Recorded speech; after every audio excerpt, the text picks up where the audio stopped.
Hi guys, welcome back to my YouTube channel. Today, I am going to be talking about how and why you need to repair your skin barrier. So I have been getting a billion questions on the skin barrier because I've been posting a little bit on TikTok about, information about it and the things that you can do. And basically, it's one of the most common causes of acne. One of the most common causes of acne. This is what happens is that in your 20s, you've never had acne before. And then in your 20s, you start to get pimples. And because you've never had pimples before, you kind of are like, what's going on? So you start buying products for acneic skin, like salicylic acid cleansers and clay masks and astringents, like Clean and Clear, whatever that brand is. And you start buying things like this, and little do you know, these products are actually going to exacerbate your acne because you are having a hormonal breakout, and that is not going to be solved by using these types of products, because these types of products are for acneic skin.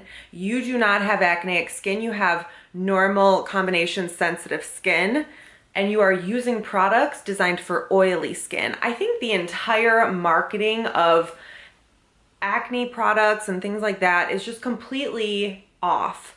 So what happens is you start using these products, and what happens is because it's not designed for your skin type, you start to deplete your skin barrier. Your skin barrier is composed of sebum and sweat mainly. Those are basically the two things. It's a layer of lipids that sit on the surface of your skin that regulate the ecosystem of your skin. And you want the healthiest ecosystem possible in order to preserve your skin from aging and acne. What happens when you use a salicylic acid cleanser or a clay mask on normal to combination skin, you actually take all of the oil, because those products are designed for super oily skin and you're not super oily. You take all of the oil that's on your skin, and the barrier is actually made up of oils. So it creates a really big issue, because then when the barrier becomes depleted, I'll show you a picture right here.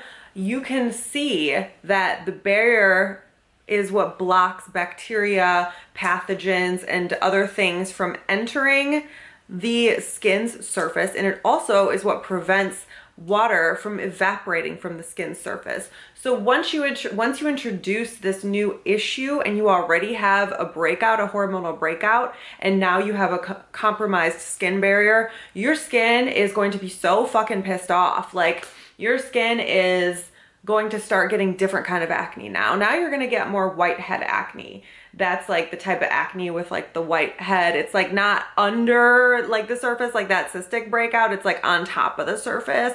I call it bacterial acne. I don't know why, but I call that bacterial acne. That's like on top of the surface. And then under the surface is cystic or hormonal. So it starts off as a cystic problem, and then it moves on to like a bacterial problem because you compromise your barrier, and you are just so fucking confused and frustrated because you're like, I'm using all these products that are supposed to be good for acne. Like, my skin is just like totally random. One day it's good, one day it's horrible, but the problem's never solved. This came out of nowhere. What's going on? And it's a vicious cycle. So the issue is actually, you need to simplify your products. You need to take all of those products and throw them in the garbage. All of your acne products, throw them in the garbage. The only thing you need at this point, if you are at this point with a completely compromised barrier and breakouts, you need just a very simple cleanser. Even if you have hormonal acne, you need just a very simple cleanser like the CeraVe Hydrating Cleanser. You can even get, if you want to get the foaming one that doesn't strip the barrier, that's new, you can get that too, but I prefer just a cream cleanser. You need that. You need either a micellar water or an oil cleanse, like it's a double cleanse, and then you need like a really basic moisturizer and an SPF, obviously, and that's it. And then you can get, if you want, you can get a 10% benzoyl peroxide spot treatment. That is all you need for the moment.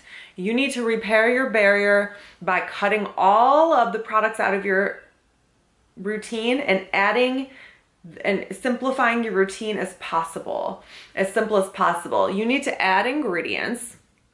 And I'm speaking from experience and also as a professional because I actually did this. I went through this experience, which I've talked about. I was breaking out. I was freaking the fuck out. I was buying like whatever. I didn't care. I put it all on one product if it would solve my issue, all my money. I didn't care how much it cost. I just wanted to solve my issue. It's what motivated me to get my esthetician's license too. In order to repair your barrier, you need to use products with, I recommend heavy oils, like not oils that are going to clog your skin heavy, but I mean dense in oils in terms of like line up the oils, bitch. Just get all the oils you can possibly get. Jojoba, sweet almond oil, hemp seed is by far the best. Hemp seed is the best because it is so high in linoleic acid. It's so good for the skin barrier, and it's non-comedogenic. It's very clean. I'm fucking obsessed with hemp seed oil. You guys should definitely incorporate hemp seed. That new e.l.f. cream I'm obsessed with has hemp seed oil in it, but you can also just get like regular hemp seed oil. Just make sure it's clean. No other ingredients, just 100% hemp seed oil. It should be like a dark green. Okay, don't get that Kiehl's one that has like fucking fragrance and all that. No, it's gonna make things worse. So just get like a simple hemp seed oil, even avocado oil. I loved avocado oil, but like I take oil as well, because avocado is like a little more comedogenic. Incorporate an oil into your routine, and I will link the comedogenic scale below. You can see the oils with 0 comedogenic means they will not clog your pores, but that doesn't mean that they won't break you out. So you have to be careful. If you're sensitive to oil, just be careful, okay? So you wanna incorporate lots of lipids into your routine. Even start taking a fish oil or things like that. But then you also want to eliminate cleansing whenever possible. So eliminate cleansing in the morning if you can.